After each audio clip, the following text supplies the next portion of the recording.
Dan selamat malam buat kita pada malam ini. Haleluya. Mari kita sama-sama menaikkan doa kita pada malam ini. Mari kita nyembah Tuhan pada malam ini. Terima kasih Tuhan. Ku rindukan kediaman, bawaku lebih dekat selalu di hatimu. Ku percaya penuh padamu, inilah hidupku.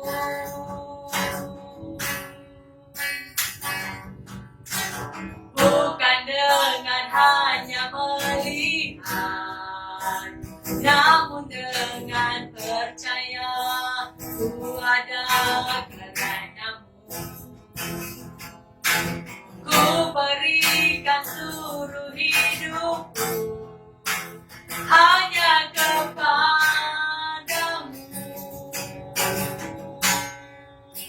Ini aku Tuhan, rencana kasih-Mu, ajarku setia seluruh kehendak-Mu. Ini aku Tuhan, bentuklah hidupku, ajarku mengenal seluruh rencana-Mu di dalam hidupku. Ini aku Tuhan, ini aku Tuhan, rencana kasih-Mu, ajarku setia seluruh kehendak-Mu. Ini aku Tuhan, bentuklah hidupku, ajarku setia seluruh kehendak-Mu di dalam hidupku. Mari sama-sama katakan, ku rindukan kediaman, bawaku lebih dekat selalu di hatimu. Ku percaya penuh padamu, inilah hidupku.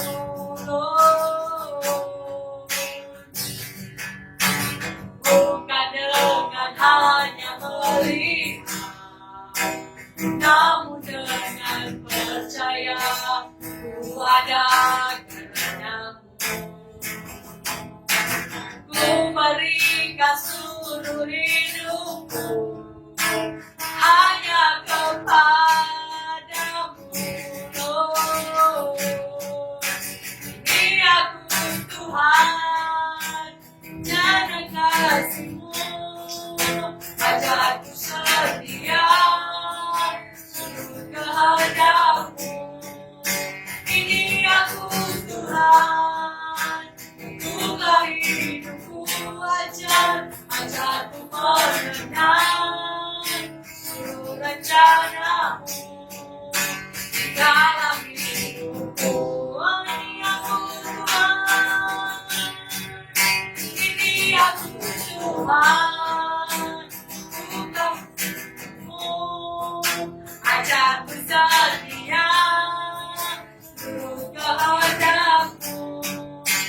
Ini aku Tuhan, bentuklah hidupku, ajarku setia seluruh kehendak-Mu di dalam hidupku. Your praise the Lord. Haleluya Tuhan, kami sembah nama-Mu Tuhan.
Tuhan. Amin, haleluya. Hari ini kita bersorak-sorai memuji namanya. Segala puji syukur hanya bagimu Tuhan. Sebab Kau yang layak disembah. Oh, kami mau bersorak tinggikan namamu. Haleluya, haleluya, haleluya. Segala puji syukur, segala puji syukur hanya bagimu Tuhan. Sebab Kau yang layak disembah. Kami mau bersorak tinggikan namamu. Haleluya, haleluya. Mari angkat tanganmu, katakan. Soraklah, haleluya, hei, soraklah, haleluya, haleluya. Oh, soraklah, haleluya, hei, soraklah, haleluya, haleluya, haleluya. Soraklah, haleluya, hei, soraklah, haleluya, haleluya, haleluya. Oh, soraklah, haleluya, hei, soraklah, haleluya, haleluya, haleluya, haleluya, haleluya, haleluya, haleluya. Mari kita sebelum kita mendengarkan firman Tuhan pada malam ini, mari kita arahkan hati kita untuk mendengar firman pada malam ini. Setiap apa yang kita dengar biar itu menjadi rema buat kita setiap pribadi. Amin, saudara. Mari kita sama-sama nyanyikan. This is my desire to honor you, Lord, with all my heart I worship you. All I have with me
sebuah sukacita jika kita boleh kembali di dalam persekutuan doa pada malam hari ini.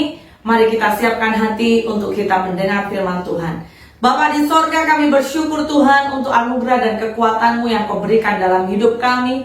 Jika sebentar kami mau merenungkan firman-Mu, biarlah firman-Mu akan menjadi kekuatan, menjadi sebuah tonggak dan juga pilar di dalam hidup kami, untuk memimpin kami dalam jalan hidup kami. Terpuji nama-Mu Tuhan, diberkati firman-Mu dalam nama Yesus. Haleluya.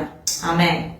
Ini ada sebuah pelajaran yang dimana saya sangat tergerak untuk kita akan belajar kebenaran firman Tuhan malam hari ini yang akan kita pelajari dengan sebuah tajuk, yaitu perumpamaan tentang orang upahan di kebun anggur. Saudara, kita akan buka dalam Alkitab Matius pasal yang ke-20 ayat 1 hingga 16. Matius 20 ayat 1 hingga 16 berkata, "Adapun hal kerajaan sorga sama seperti seorang tuan rumah yang pagi-pagi benar telah keluar mencari pekerja-pekerja untuk kebun anggurnya. Setelah ia sepakat dengan pekerja-pekerja itu mengenai upah sedinar sehari, ia menyuruh mereka ke kebun anggurnya. Kira-kira pukul 9 pagi ia keluar pula, dan dilihatnya ada lagi orang-orang lain menganggur di pasar. Katanya kepada mereka, dikatakan, pergi jugalah kamu ke kebun anggurku, dan apa yang pantas akan kuberikan kepadamu. Dan mereka pun pergi." Ayat 5 berkata, kira-kira pukul 12 dan pukul 3 petang ia keluar pula dan melakukan sama seperti tadi. Kira-kira pukul 5 petang ia keluar lagi dan mendapati orang-orang lain pula. Lalu katanya kepada mereka, "Mengapa kamu menganggur saja di sini sepanjang hari?" Kata mereka kepadanya, "Karena tidak ada orang mengupah kami." Katanya kepada mereka, "Pergi jugalah kamu ke kebun anggurku." Ketika hari malam, tuan itu berkata kepada mandornya, "Panggillah pekerja-pekerja itu dan bayarkan upah mereka, mulai dengan mereka yang masuk terakhir hingga mereka yang masuk terdahulu." Maka datanglah mereka yang mulai bekerja kira-kira pukul 5, dan mereka menerima masing-masing 1 dinar. Kemudian datanglah mereka yang masuk terdahulu, sangkanya akan mendapat lebih banyak, tetapi mereka pun menerima masing-masing 1 dinar juga. Ketika mereka menerimanya, mereka bersungut-sungut kepada tuan itu. Katanya, "Mereka yang masuk terakhir ini hanya bekerja 1 jam, dan engkau menyamakan mereka dengan kami yang sehari suntuk bekerja berat dan menanggung panas terik matahari." Tetapi perhatikan saudara, tuan itu menjawab seorang dari mereka, "Saudara, aku tidak berlaku tidak adil terhadap engkau. Bukankah kita telah sepakat sedinar sehari? Ambillah bagianmu dan pergilah. Aku mau memberikan kepada orang yang masuk terakhir ini sama seperti kepadamu. Tidakkah aku bebas mempergunakan milikku menurut kehendak hatiku? Atau iri hatikah engkau karena aku murah hati?" Demikianlah orang yang terakhir akan menjadi yang terdahulu, dan yang terdahulu menjadi yang terakhir. Saudara terkasih, mari kita pahami, ini adalah sebuah perumpamaan tentang orang upahan di kebun anggur.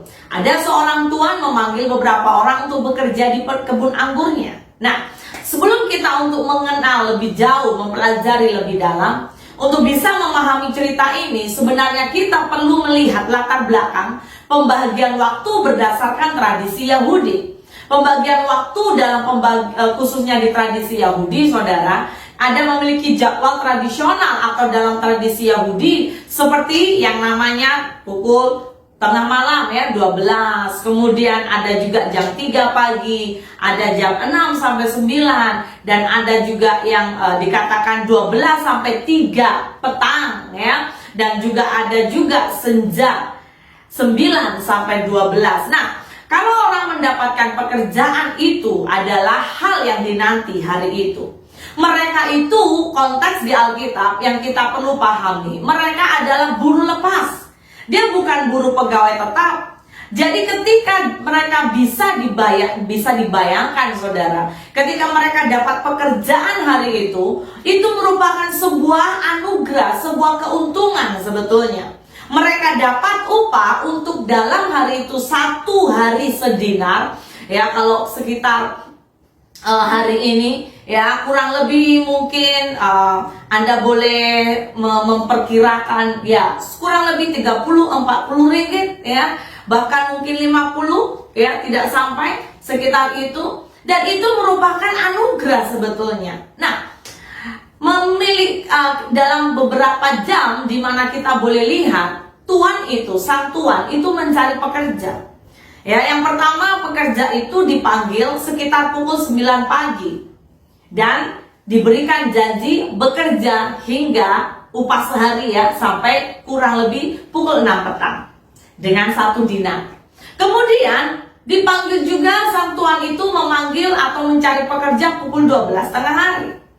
Kemudian ada golongan ketiga pada pukul 3 petang. Dan golongan terakhir yaitu tuan itu mencari pekerja jam 5 petang. Nah, saudara, mereka sebetulnya sudah diberi sebuah kesepakatan bahwa sang tuan akan memberikan upah sehari sedinar. Jadi semuanya itu sampai 6 petang hanya dapat 1 dinar dalam sehari. Dan upah itu adalah upah untuk semua jam kerja. Dan mereka sebetulnya sudah sepakat. Namun apa yang tadi kita baca, apa yang ditemukan dalam perumpamaan itu, namun ternyata dirasanya adanya ketidakadilan. Sehingga kelompok pertama, kelompok kedua mereka komplain ya. Mereka komplain, mereka protes, mereka bersungut-sungut. Karena itu sang tuan hari itu menjelaskan kepada mereka dasar kesepakatan apa yang mereka sudah buat. Mereka sebetulnya tidak ada alasan untuk komplain. Nah, malam hari ini mari kita akan pelajari. Saya menemukan ada 3 perkara penting yang kita juga harus belajar dari perumpamaan ini. Yang pertama yaitu apa? Kita harus mengenal kita punya Tuhan yang murah hati. Amin, saudara. Tuhanmu dan Tuhanku adalah Tuhan yang murah hati. Dan saudara tahukah bahwa hari itu Tuhan itu melakukan semua perkara itu sebetulnya karena dasar kemurahan hati.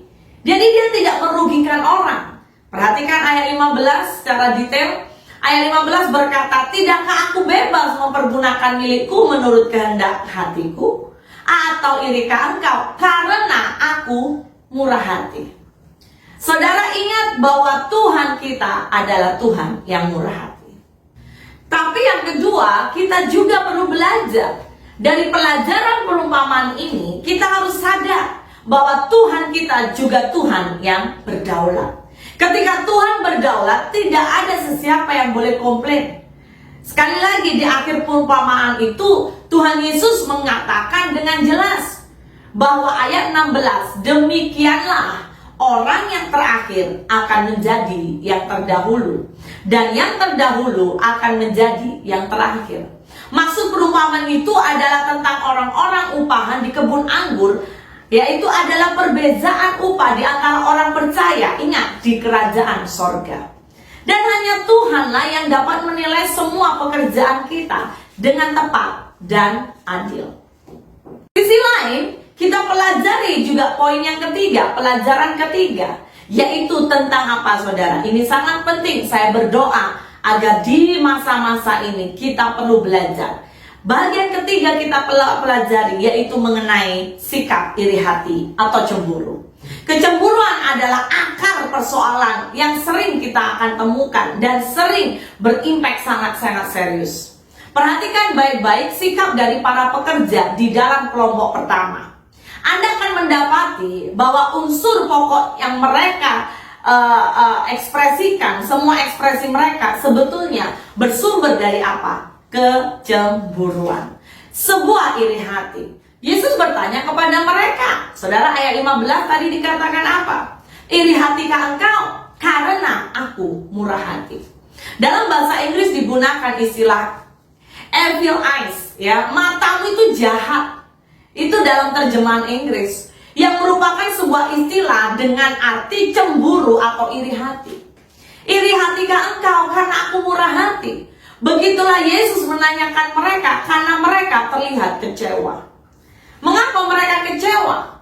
Dalam Matius 20 ayat 12 memberitahukan kita bahwa itu karena orang lain, ya, case hari itu. Karena orang lain yang datang belakangan ternyata diperlakukan sejajar dengan mereka.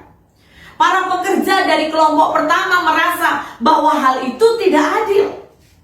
Ya, sobat, bayangkan ekspresi jawaban dari ayat 11 dikatakan, engkau menyamakan kami dengan mereka. Wow. Ya, protes lagi, saudara. Dari situ kita boleh lihat sebuah ekspresi kemarahan, sebuah ekspresi kecemburuan, sebuah ekspresi iri hati. Ingatkah Anda tentang perkataan Yesus bahwa dikatakan dalam salah satu bagian perjanjian baru, lebih mudah bagi seekor unta masuk ke lubang jarum. Saudara, unta itu termasuk hewan yang berperilakunya paling buruk, ya.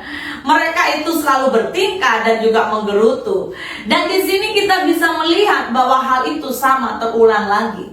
Dapatkah Anda melihat sebuah keterkaitan internal, ya, dalam ayat tersebut?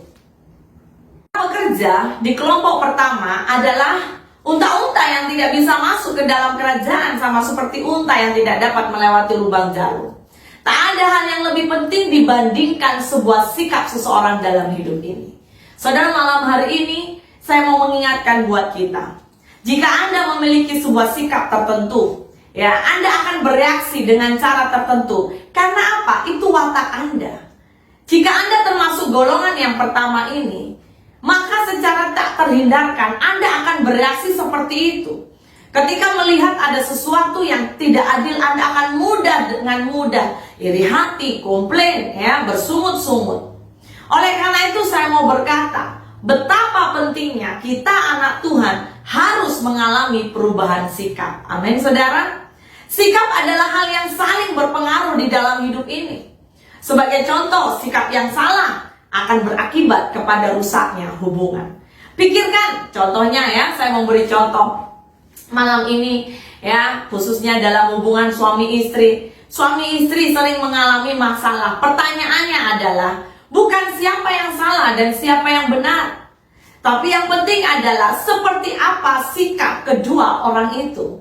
Upaya menilai di sini sangat susah, saudara. Kenapa? Karena kita tidak tahu. Namun kita bisa belajar untuk mengevaluasi bagian di mana salah satu atau bahkan kedua belah pihak bisa saja memiliki sikap yang salah. Dan ingat, pernikahan menjadi berantakan atau kacau karena sikap mereka yang mungkin keras, ya. Tidak ada yang mau mengalah, merasa diri benar. Jadi saya mau berkata, jika sikap-sikap itu yang keras, merasa diri benar, berlanggar dengan persoalan yang mungkin lebih mengerikan, maka yang namanya hubungan akan bisa meledak, ya. Ada sesuatu yang sangat kacau. Serupa dengan hal itu, bahkan saya mau mendorong setiap kita, mari belajar. Roma 12 mengingatkan, berubahlah budimu. Berbicara pikiran kita berubah, pengertian kita berubah, saya yakin sikap kita akan berubah. Jadi saudara, malam hari ini benar yang dikatakan seorang teolog berkata, sorga akan penuh dengan kejutan. Karena apa? Ada banyak hal yang kadang kita tidak sadari. Apa yang kita ingat baik, yang kita kerjakan di bumi, belum tentu di pandangan Tuhan. Oleh karena itu, mari miliki karakter Kristus, miliki karakter yang manis. Mari belajar untuk punya kemurahan hati. Mari belajar mengerti kedaulatan Tuhan. Mari kita juga belajar tidak mudah untuk cemburu, iri hati. Ketika engkau melihat orang lain mungkin lebih dari dirimu, tetap belajar bersyukur. Karena Tuhan selalu punya rencana yang indah dalam hidup kita. Mari kita berdoa. Terima kasih Tuhan. Oh, terima kasih ya Bapa di sorga. Kami mengucap syukur Tuhan. Hamba berdoa biarlah firman-Mu akan menjadi rema dalam hidup semua umat-Mu. Hamba berdoa ya Bapa, biar Engkau akan temukan kami orang-orang yang tetap terdahulu. Kami tidak mau terkemudian oleh karena sikap atau karakter hidup kami yang tidak sesuai. Hamba berdoa, mari ubah pemahaman kami, mari ubah cara kami melihat, mari ubah karakter watak kami kami Tuhan. Karena kami mau Tuhan, hidup kami menyenangkan hati-Mu. Dan kami tidak mau ya Bapa, menemukan diri kami tidak layak menjadi hamba-Mu. Hari ini hamba berdoa, diberkati semua umat-Mu, diberkati juga bangsa kami Tuhan, dipenuhi dengan karakter ilahi, diberkati juga Tuhan, khususnya gereja-gereja Tuhan dibangkitkan, dikuatkan. Umat-umat Tuhan yang hari ini mengalami masalah, Hamba melepaskan berkat-Mu atas mereka. Tuhan beri kekuatan, penghiburan, bahwa setiap mereka kembali dan terus mencari Engkau. Karena Engkau berjanji dalam Matius 6:33 bahwa cari dahulu kerajaan Allah dan kebenarannya, maka semuanya akan ditambahkan kepadamu. Hamba berdoa ya Bapa, biarlah hidup kami senantiasa dibaharui. Biar kami senantiasa bahkan sampai bisa serupa seperti Engkau. Terima kasih Bapa. Demikianlah Tuhan firman-Mu, dan biarlah nama-Mu dimuliakan. Dalam nama Yesus kami berdoa. Haleluya. Amin.